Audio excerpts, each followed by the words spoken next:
Hello everyone and welcome. Yes, my name is Arafire and welcome back to yet another episode of Look Out and Shout. You're going to get a bit bored of these soon, aren't you? Yes, I know you are. But stick with me today because I've got something I think you'll like. I've certainly got something I think I'll like.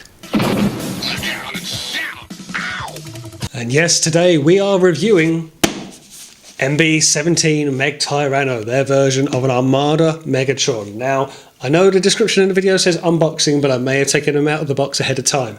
But first, let's talk about said box. I mean, if that doesn't give you 90s vibes, I don't know what does. It almost looks identical to the toy from back in the day. And that's great. That gives us a nostalgia pop like it always did. It looks vibrant. It looks like it's from the series. And it's great fun. When you pick up something like this, you do feel like a kid again, don't you? You pick up and go, wow, it's a big toy with red and blue and big text and all of that. And it looks cool. And it is. But then again, you knew that. And here he is in all of his glory. And that is one monstrous tank. That is everything that a tank mode Megatron should be. It's just huge. It's just impressive as anything. I mean, first of all, I'm impressed that my turntable can take the weight. It's not that it's the heaviest figure, but it's just such a big figure. The turret alone is massive, and they really have put a lot of thought into this and how it will transform. We'll get to that. It's just really good. It's just so good. But enough of me blabbing. Let's just get in closer. So straight away you can see that this turret is a bit on the squeaky side, but it is fully poseable, and with this you can get it into all kind of shooting poses. I put in its batteries that it requires. Let's get this around the right way, which is tucked down here. And with this you can also rotate this around. If I show it this way you might be able to see.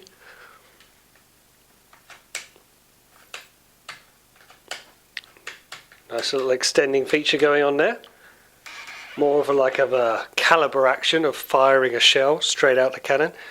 It does take two LR44 batteries, and then with doing so there is a slight pin under here, but I find that it tucks so far down, you can see there, just hold this tiny pin down, you can get the shootout feature, which is again very nice. Shame it doesn't sort of delay and stay on.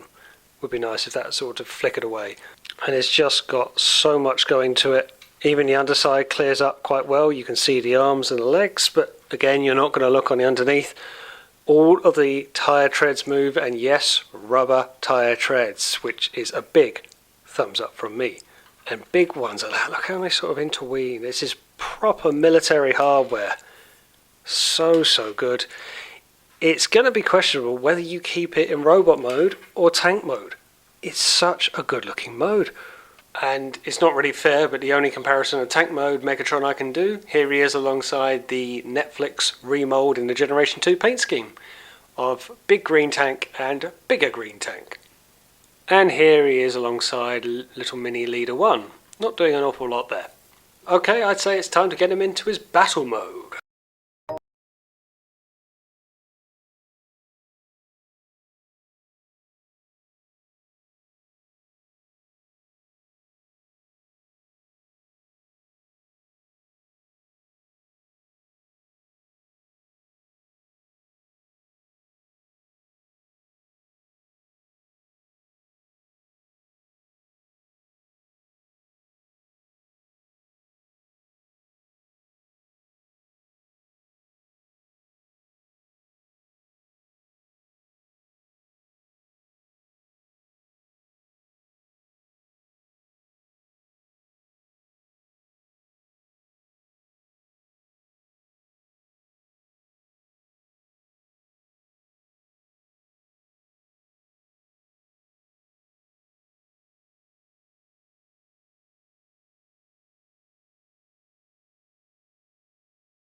And that, I believe, is everything. I mean, how much more stuff do you want?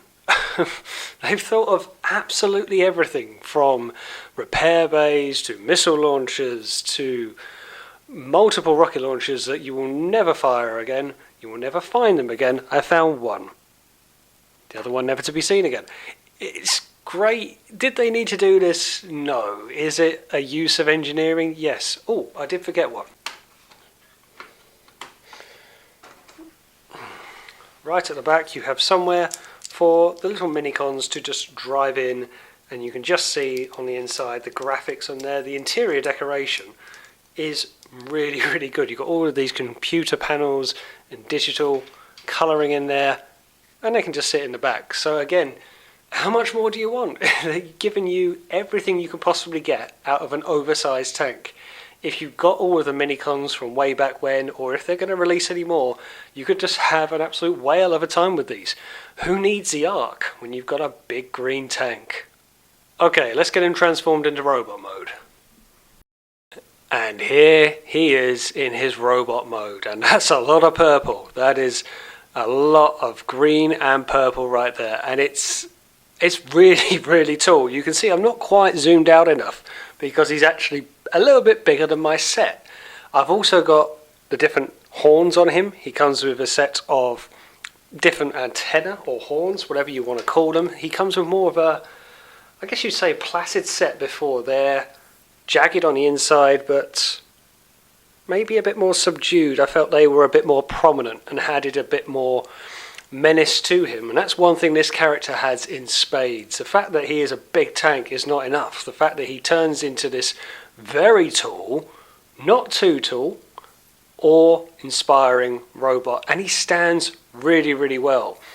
There was a lot of talk about that turret on the back panel. Would that hold? Would that still be, a good enough counterweight? And it is. It stands absolutely fine. The ankle, the feet, the knees, the hips, they all hold together tremendously well. There isn't a huge amount of die cast in this figure. There's a fair bit, but maybe not as much as you'd think. But that's not to say it's bad quality. It's still very durable plastic, very chunky and representative in that way. It's a very, very well balanced and a very well articulated figure. So straight away you can see there is a bit of a dead-eye look. He does require batteries for light-up eyes. They are AG0 batteries, and they're very small ones at that. Ones I do not have, and I'm looking to get in those. Not like the turret, they are LR44 batteries. But that said, it still looks really good. There is a lot of presence on that face. There is a lot of character. He does come with two faces.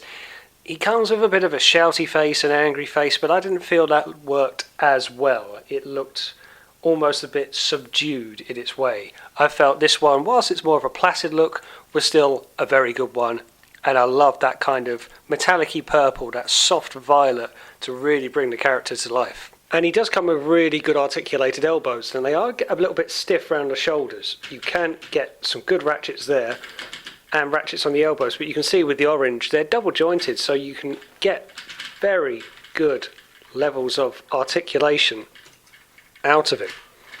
If you bring them round at the right points, you can hear the harder ratchets and the softer ratchets in there.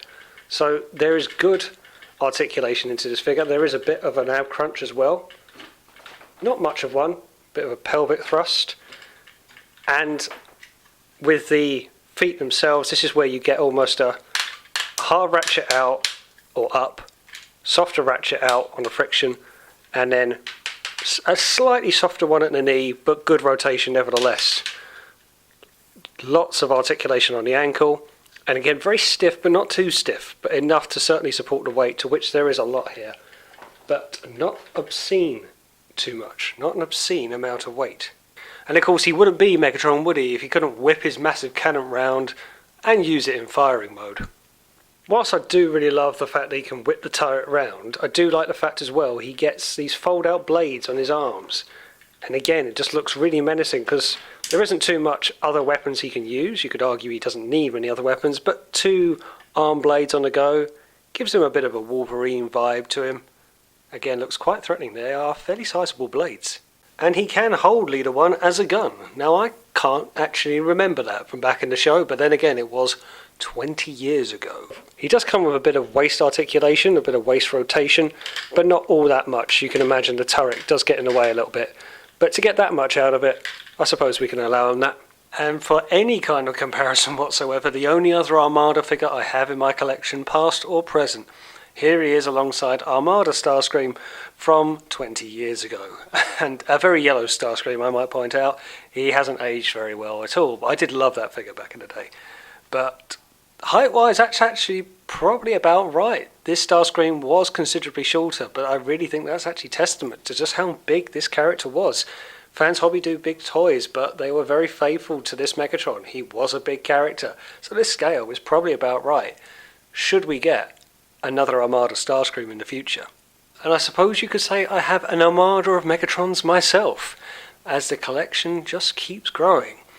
So much for only having one version of every character. And of course, not forgetting his little mate, here is Leader 1 in his robot mode. Not doing an awful lot, he is pretty much target master size. The head is a bit bland, I suppose, but it does what it needs to do. I mean, this is my first Fans Hobby figure, and what a figure to be impressed with. What a figure to be introduced to their range. I was very close to picking up their Lightning Eagle, their version of Thunderclash, which I was very tempted to get, and I couldn't quite house him in a collection. Now I can't find him, not for a good price. So this is my first experience of a Fans Hobby build, and I really do think they are worth the hype. They do big bots. They do them well. What can I say about this in terms of summary? Well, maybe there's not as many heavy ratchets as you would like. The legs are good, they're sturdy, don't get me wrong, everything's tight where it needs to be, not overly tight either. The build is very good, the transformation is very fun. I don't think I can really ask for more, because for what you're paying for it, and this is a big point for this figure, it doesn't cost half the world compared to some other ones. I mean, what I've got on screen here is him alongside a Fans Toys Jabba, which, if I'm right, they were the same price on initial release, something like £130 each, and you're getting considerably more bang for your buck.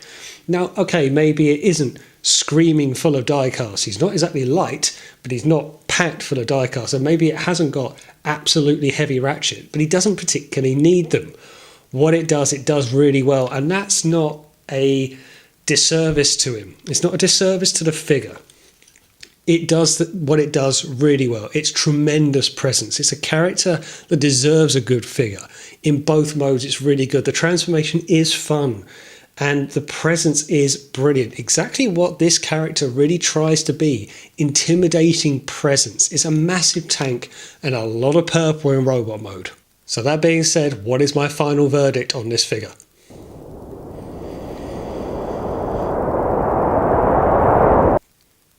Yeah, it had to be, didn't it? It's near perfect, and it's enough to get 5 Rodimus Star badges from me. I just was so impressed with it on so many levels. It does so little wrong. This is where you get into the MMC range, the Mastermind Creations. They do so little wrong with their figures, and I feel the same with this. The things that maybe I can find nitpicking with it are so slight that it's not worth docking it a point, not worth docking its score. It's a brilliant figure to have in either mode in a Masterpiece collection, and especially if you're a fan of the Armada series. Now, I was a real fan of this mould and this shape of a Megatron, so when I saw it I thought, I've got to get on it. And also seeing the fact that they're working on a tidal wave, and there is a chance that that tidal wave could even combine with this Megatron. I mean, I'm in on that. I am so in on that. This is a brilliant figure from a company that knows entirely what they're doing, and I'm 100% on board. And there we go. That is my review of MB-17 Meg Tyranno from Fans Hobby, their attempt on an Armada Megatron. Thanks for watching. Don't forget to like, share, and hit that subscribe button, because I will see you, that's right, on the next one.